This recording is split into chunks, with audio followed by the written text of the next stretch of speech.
porque la motivación que nosotros ponemos a nuestro trabajo es la motivación que transmitimos. Buenos días y bienvenidos a todos. El efecto que puedo tener yo como maestro en mis estudiantes, y eso se refleja en el desarrollo de sus saberes, ¿verdad?, de forma integral, a través de la estrategia o digamos las palabras o la interacción positiva que yo refleje en mis estudiantes. El cómo nosotros influimos en un aspecto positivo o negativo en determinada persona. En el estudiante, si nos vamos al nivel de maestro, en el estudiante, si yo al estudiante le digo que no hizo bien la tarea, que ¿para qué viniste? ¿Por qué estás aquí? Vos no deberías de estar aquí. Entonces le vamos inculcando a este ser humano un aspecto negativo hasta que él se llega a creer en sí mismo que él no sirve para nada.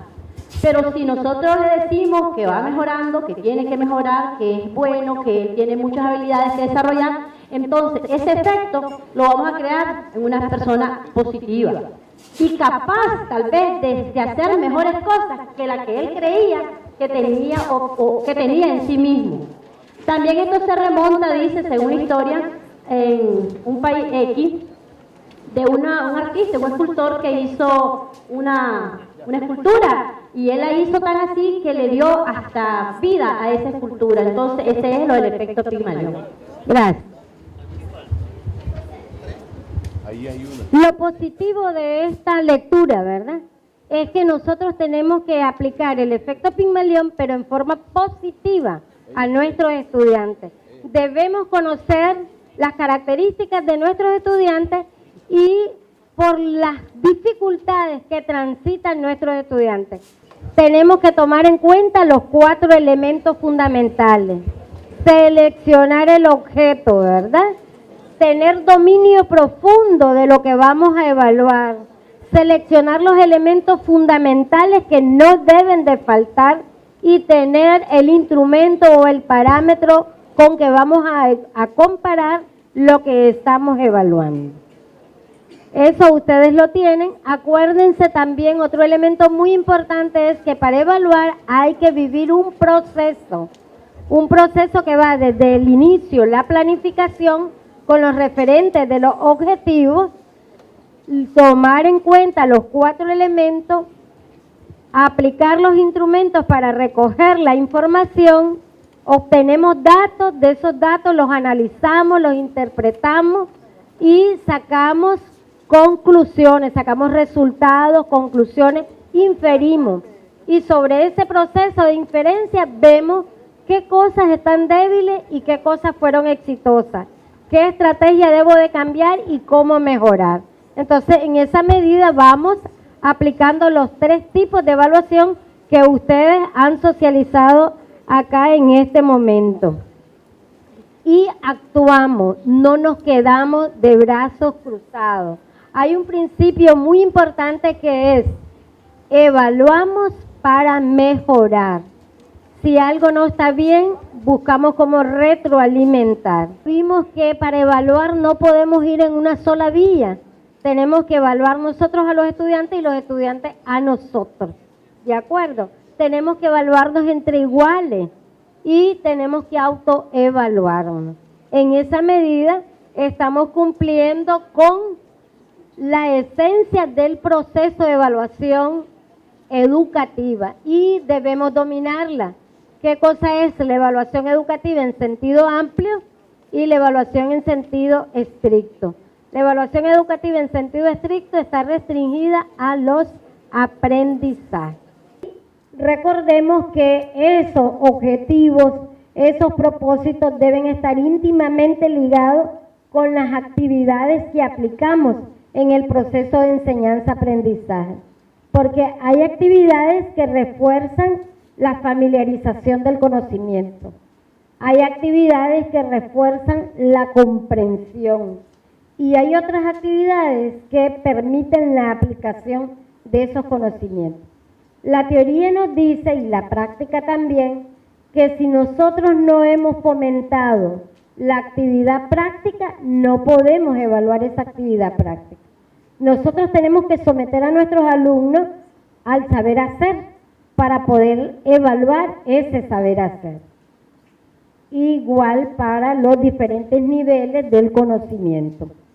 Entonces, cuando nosotros tenemos claro qué objeto vamos a evaluar, cuáles son los objetivos, ¿de acuerdo? Entonces, determinamos las características fundamentales o los criterios que van a ser tomados en cuenta para evaluar. Lo vimos en este sistemático. Vimos que hay contenidos relacionados a los conceptos de la evaluación, ¿verdad? Y luego hay contenidos referidos a los tipos de evaluación. Hicimos ejercicios de aprendizaje, les dimos guías de estudio, les hicimos un ejercicio a través del PNI, ¿para qué? Para que no mecanizáramos el conocimiento, sino que lo reflexionáramos, lo analizáramos, lo contrastáramos con experiencias que hemos vivido, y eso hace mover el pensamiento. Entonces, ahí hay una variabilidad de estrategias, ¿verdad? Las condiciones en que debemos de realizarlo. Pero también tenemos que promover cuál va a ser la modalidad para yo recoger esa información deseada. Puede ser a través de producciones de trabajo que realizan. A veces les dejamos una investigación, otras veces les dejamos que elaboren un ensayo, otras veces les dejamos que hagan una observación de X o Y fenómenos según la asignatura que estamos desarrollando. Y les damos orientaciones e indicadores y criterios de todo lo que esperamos obtener del estudiante. Cuando no orientamos bien la tarea, cuando no la precisamos bien, entonces nos viene algo que no esperamos.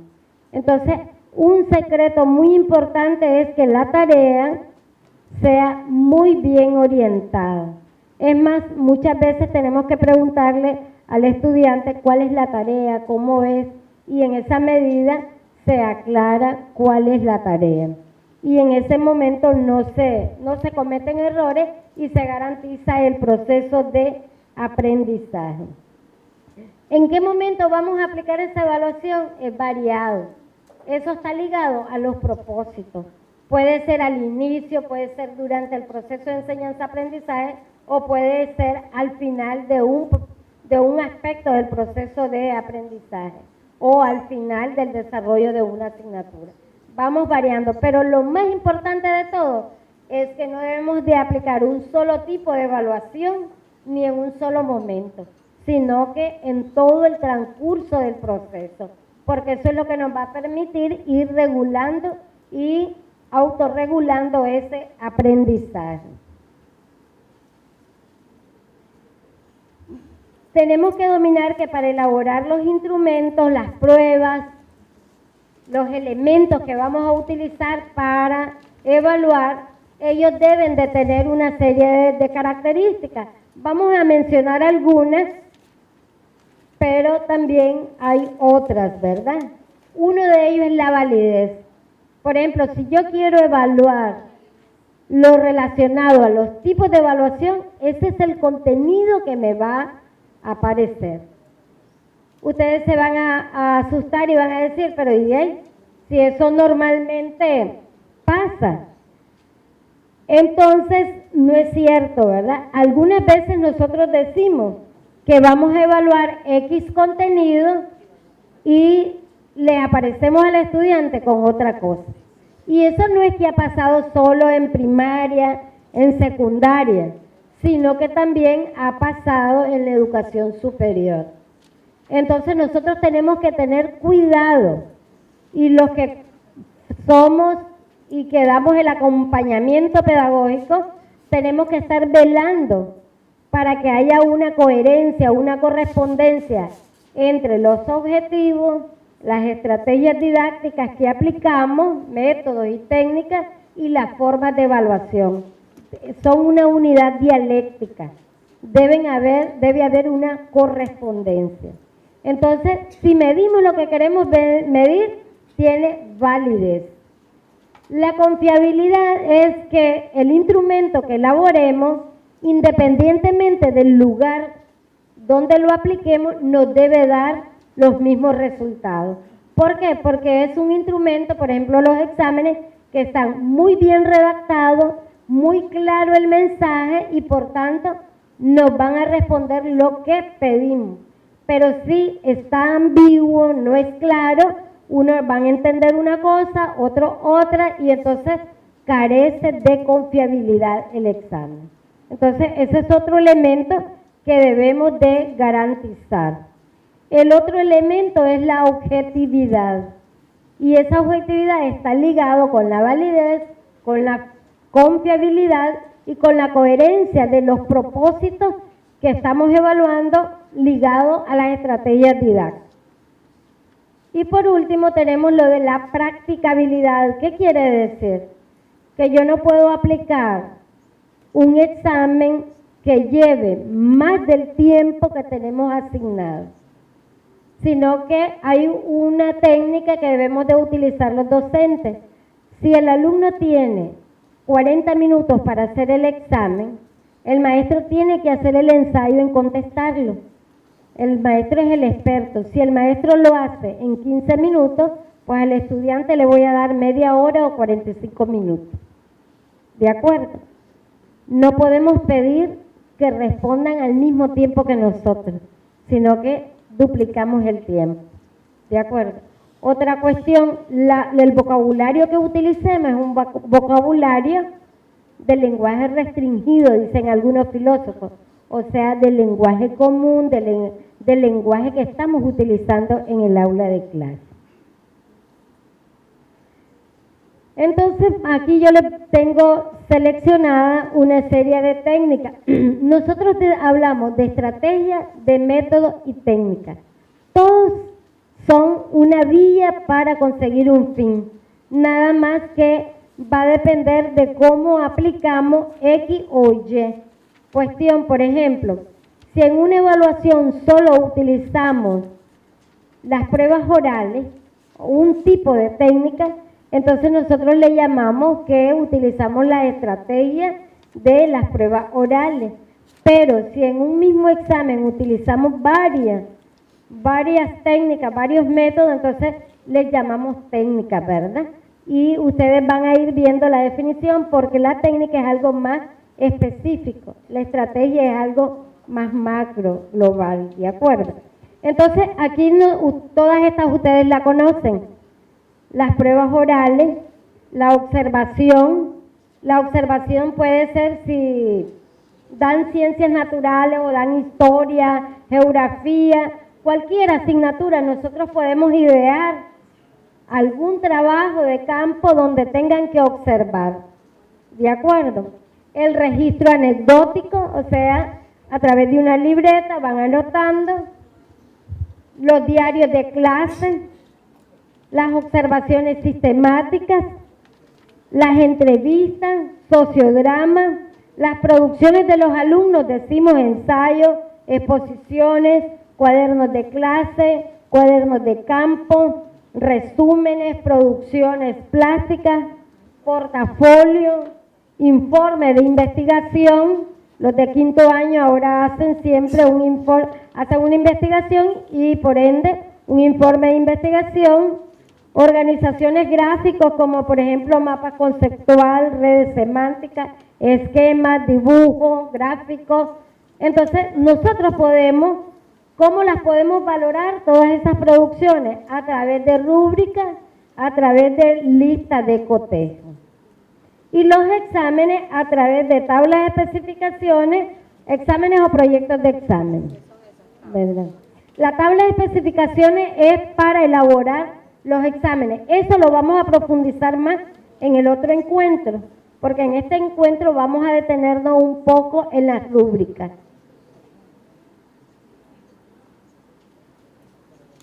Vamos a ver los pasos para elaborar una rúbrica. Para elaborar una rúbrica tenemos que cumplir varios pasos que están permeados en la teoría que hemos venido exponiendo. Uno de ellos es definir qué objeto vamos a evaluar. Supongamos que vamos a evaluar la exposición. Les dejamos a los estudiantes que expongan. Entonces nosotros no podemos evaluarlo a lo que me pareció, sino que tenemos que tener un instrumento y el estudiante debe conocerlo. ¿Qué cosas le vamos a evaluar?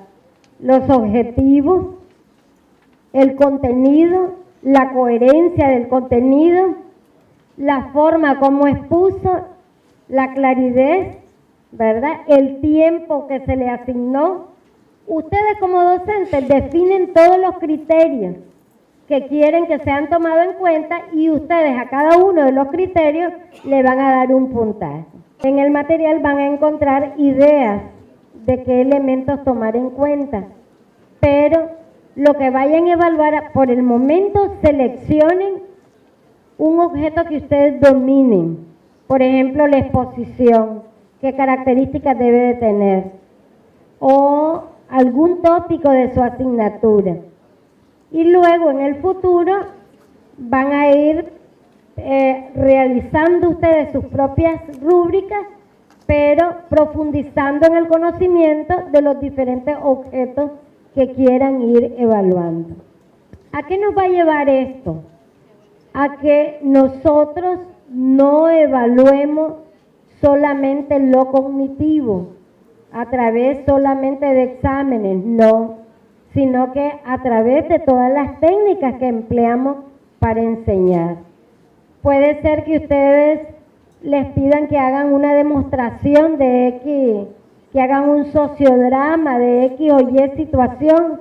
Ustedes evalúan el sociodrama, si cumple con los objetivos, si profundizan en el tema, si hay dominio de la teoría que se aplica, ¿de acuerdo? Para que nos demos cuenta de que nosotros, los maestros, no es como hace 60 años, creo yo, que yo me acuerdo cuando estaba chiquita decían, ya se graduó de maestra, ya lo sabe todo. Y ya la maestra ya no seguía estudiando porque ya lo sabía todo. Pero ahora la vida nos enseña que no lo sabemos todo y que nunca lo vamos a saber todo y que tenemos que tener paralelo a nuestro desarrollo de vida el autoaprendizaje, la constante preparación. Y vamos a ver argumentos que refuerzan más esta idea. Acuérdense que aprendemos más, no cuando estamos aprendiendo, sino cuando estamos enseñando. Ahorita nosotros estamos viviendo un momento histórico, ¿verdad? Nuestro gobierno tiene una gran cantidad de proyectos y uno de los proyectos es el canal, ¿verdad?, interoceánico. Esta recapitulación de hechos, qué hicimos, cómo lo hicimos, para qué nos va a servir todo lo que estamos aprendiendo, cómo se sintieron, es importante que lo reflexionemos. Si vuelvo a realizar esta tarea, ¿qué cambiaría? ¿Qué no haría? ¿Qué debo hacer? ¿Qué debo de cambiar? ¿De acuerdo? Esto lo van a socializar en sus aulas. Quedamos de acuerdo que desde la página 17 a la página 24 vamos a disfrutar de la 17 a la 24. Van, cuando vayan, antes de que se levanten un momentito, solo termino mi idea. Van a aplicar, además de esa lectura y esa socialización, van a hacer la evaluación de este encuentro. Un abrazo a todos, nos vemos en las aulas de clase.